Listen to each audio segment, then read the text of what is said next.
দেখেন তো আপনার স্ত্রীকে কখনো ইশারায় আপনি তালাক দিয়েছেন কিনা। অনেক স্বামীরা আছে যারা স্ত্রীকে ইশারায় তালাক দিয়ে ফেলে, কিন্তু আবার তারা বোঝেই না, তারা আবার সংসার করতেছে। এরকম ভাবে প্রতিনিয়ত প্রত্যেকটা সংসারে কিন্তু জিনার গুনাহ চলছে, যারা বিভিন্নভাবে স্ত্রীকে তালাক দিয়েছে এবং তারা আবার তাদের সাথে সংসার করছে।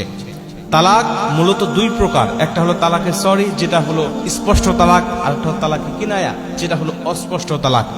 এই দুইটা তালাক সম্পর্কে আপনাকে জানতে হবে, খুব মনোযোগ দিয়ে শোনেন। স্পষ্ট তালাক যেটা, সেটা আমরা সবাই জানি যে তোমাকে তালাক দিলাম বা তোমাকে ছেড়ে দিলাম, তোমাকে তালাক দিয়েছি, এরকম শব্দ যদি কেউ ব্যবহার করে, আর এই কথা এই শব্দটা ব্যবহার করার সময় যদি তার তালাক দেওয়ার ইচ্ছা নাও থাকে, তারপরেও সে তালাক হয়ে যায় এবং এর জন্য কোনো সাক্ষীর প্রমাণের দরকার হয় না। সে যদি মুখেও বলে অথবা লিখেও দেয়, তারপরে সে তালাক হয়ে যায়। কিন্তু তালাকে যেটা কিনায়া, যেটা অস্পষ্ট তালাক, যেটা ইঙ্গিত দিয়ে তালাক দেয়, যেমন সরাসরি বলে না যে আমি তোমাকে তালাক দিলাম, কিন্তু সে বলে যে আমি তোমাকে মুক্ত করে দিলাম, বা তুমি তোমার রাস্তা দেখো, আমি আমার রাস্তা দেখি, বা তুমি তোমার বাড়ি চলে যাও, বা আমি তোমাকে রাখবো না, আমি তোমার রাস্তা পরিষ্কার করে দিলাম। এই সমস্ত ইঙ্গিত দিয়ে যদি কেউ তালাক দেয়, তাহলে এখানে একটা শর্ত থাকে যে এই ইঙ্গিতটা দেওয়ার সময়, এই কথাটা বলার সময় তার যদি তালাক দেওয়ার মন মানসিকতা থেকে থাকে, বা এই নিয়তে যদি সে বলে থাকে, এই ইঙ্গিতটা প্রদান করে থাকে, তাহলে তালাকটা পতিত হয়ে যায়, তাহলে এক তালাক হয়ে যাবে যদি সে একবার বলে। এরকম ভাবে তালাকের ইঙ্গিত দিয়ে, তালাকের নিয়ত করে অনেকে ইঙ্গিত প্রদান করে যে চলে যাও তুমি তোমার বাসায়, আজকের থেকে তোমার রাস্তা আমি মুক্ত করে দিলাম। তার অন্তরের মধ্যেও তালাকের কথা আছে, কিন্তু আবার তারা একসাথে সংসার করছে।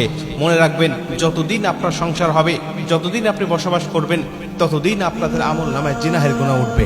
অতএব তালাক হয়ে গেলে তাকে কিন্তু এইভাবে আপনি আর ফিরিয়ে নিতে পারবেন না। তাকে অবশ্যই, ও যদি তালাক হয়ে যায়, তাকে বাপের বাড়ি পাঠিয়ে দিতে হবে এবং 3 মাস ইদ্যত পালন করতে হবে। স্বেচ্ছায় যদি কারোর সাথে বিয়ে হয়, 3 মাস পরে আবার ওই স্বামী যদি তাকে স্বেচ্ছায় তালাক দিয়ে দেয়, তাহলে 3 মাস ইদ্যত পালন করার পরে আবার এই স্বামী চাইলে বিবাহ করতে পারবে।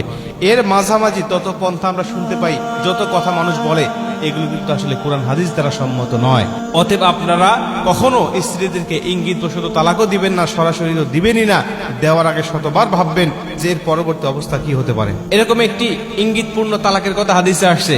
হাদিসে সাহাবীর নামটা একটু অস্পষ্ট, উনি ওনার স্ত্রীকে একবার রাগের মাথায় বলে ফেললেন যে তুমি তোমার বাড়ির মেয়ে হয়ে গেছো, আজকে থেকে তুমি আর আমার স্ত্রী না। মানে উনি বোঝাতে চাইলেন যে আজকে থেকে তোমাকে আমি আর স্ত্রী হিসাবে স্বীকার করবো না, তুমি তোমার বাড়ির মেয়ে হিসাবে আজকে থেকে পরিচয় প্রদান করবে, তুমি তোমার বাড়িতে চলে যাও।